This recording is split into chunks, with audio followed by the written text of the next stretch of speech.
Oh, there's Paul, are you there? Hi, Kevin.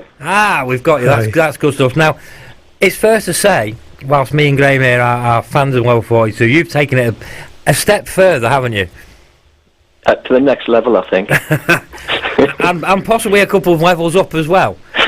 Now, the reason that we've got you on tonight is that you're the author of the Level 42 book. Tell us about it. What's in the book? Lots and lots of pictures of records and record covers. Basically, it's a worldwide visual discography, so it's an attempt at cataloguing absolutely everything the band ever released everywhere. And are you one of these guys who, you know, if it turns out there was a Japanese 12-inch single that 7 copies were printed upside down, you've got to have one of those 7 copies? Is that what we're talking about here? I already have them. So there's 1,200 folk. Tell me there cannot be 1,200 Level 42 records in existence. There's even more than that. I think in total, I took about 5,000 photographs. But we're talking, you know, the front cover, the back cover, the two labels. So, you know, they're not all individual items kind of thing. But the logic was to take everything and then just use the ones that I actually needed. So, yeah, it ended up about 1,200 in the end. But, yeah, I mean, you know, they've released stuff absolutely everywhere. So, yeah, there's a lot of stuff out there. I mean, I'll be honest, we've just played Lessons in Love, we've played Running in the Family, which are obviously 2 of the biggest hits. We've got another one coming up now. We won't mention what the song is, but when I said to you during the week, pick your favourite Level 42 song, we'll play it at the end. It turned out that our favourite Level 42 songs kind of coincide. Yeah. And it's a great track, which we'll get to that in a moment. But Mark, and I know Mark's aware of the book, Mike Lindup's aware of the book as well, and Mark's wrote the foreword for it. Yes, you're obviously going to be known to the band. You've got all these records, but I mean, how do you just wake up one day and think you got to take pictures of all the records and make them into a book?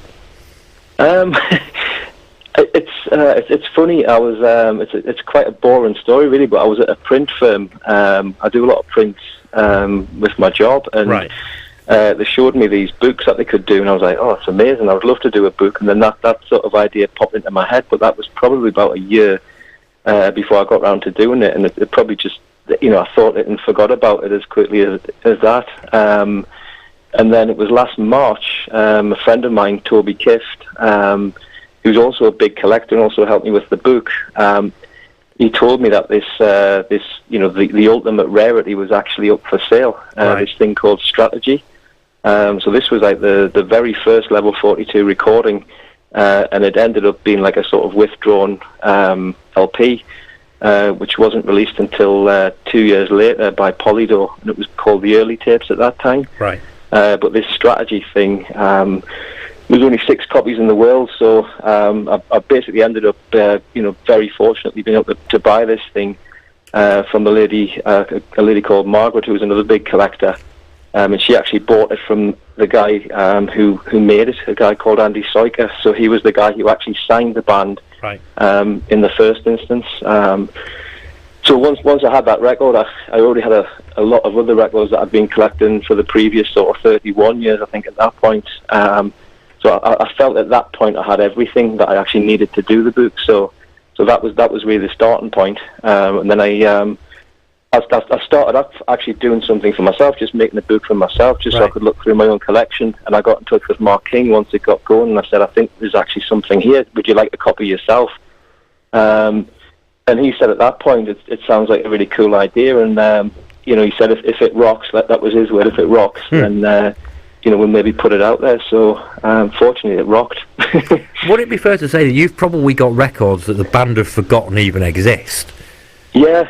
I mean, I met Mark and Mike at Dingwalls in London in September, and Mark was just going through it, and he's like, I wish we'd held on to some of this stuff. It looks like it's worth a lot of money, but he was like, he's just sort of flicking through it, showing it to Mike. It was the first time Mike had actually seen it, and he's going, just look at this stuff, you know. It's incredible that we actually we've actually generated this stuff, you know. And Phil Gould was the same. I met him last month as well. But yeah, it is. It's just unbelievable how much stuff's out there. I must admit, I do remember a conversation with him where I was talking to him about the song that we're going to play at the end of the interview, our favourite song, and I said to him, I always remember getting it free on a tape if you collected 8 tokens from the back of Weetabix packets. I got this tape. This song was on it. It was like 2 songs on either side, and this was the song that I picked this tape because it was on. He said, "What? We were on a Weetabix tape." And the worst thing is, I've been up in the loft. My dad was a hoarder. He would never throw anything away. And the loft at my mum's is full of old records and tapes and stuff. And I can't. I've never been able to find the tape. It's really, really annoyed me that I've not been able to find this tape just so I can send him a picture of it and say, right, you know that Weetabix tape I mentioned? Here it is, just as proof. The proof in the pudding. So, you know, there's a lot of happy memories with Level 42, and it's been a pleasure. I mean, we've met. Mark's been on the show a few times, and we've met him at various festivals, and he's always been really, you know, really obliging and really, you know, he's a really nice guy. Has to be said. He is, yeah. He's been really supportive all the way through. I've involved him at every stage of the Boots production. You know, obviously wanting to make sure he was happy with what I was putting in it and things. But yeah, you know, all the way through, and you know, especially after it was done, kind of thing. He's just been fantastic. So the important thing is that. We need to know if people want to go and get hold of a copy of this book, how can they go and get a copy? You can only get it through the website, which is level42book.com. And so you just go on there, you can buy it. Can they get it signed by the author? That's important. Yeah, if they can find him. Yeah. Yeah, of course. Yeah, no problem at all. So level42book.com. You can get on there. You can get a copy of. Is it just called the Level 42 book? It's called Level 42, the Worldwide Visual Discography. There you go. Actually, that is actually in the notes that I've got underneath. I've got in front of me. I'm just not reading what I'm doing properly.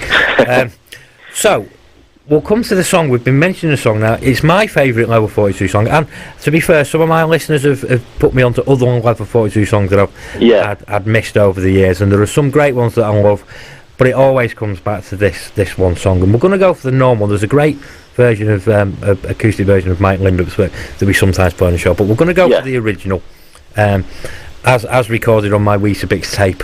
That no one believes I've ever had because I can't find it. But tell me why this one's your favourite Level 42 song. I think because it was at a time when I was 13 years old when this was out. It was 1985. It just shows you how old I am now. You young whippersnapper. But I was getting really into music at that point, and this song just really sort of stood out.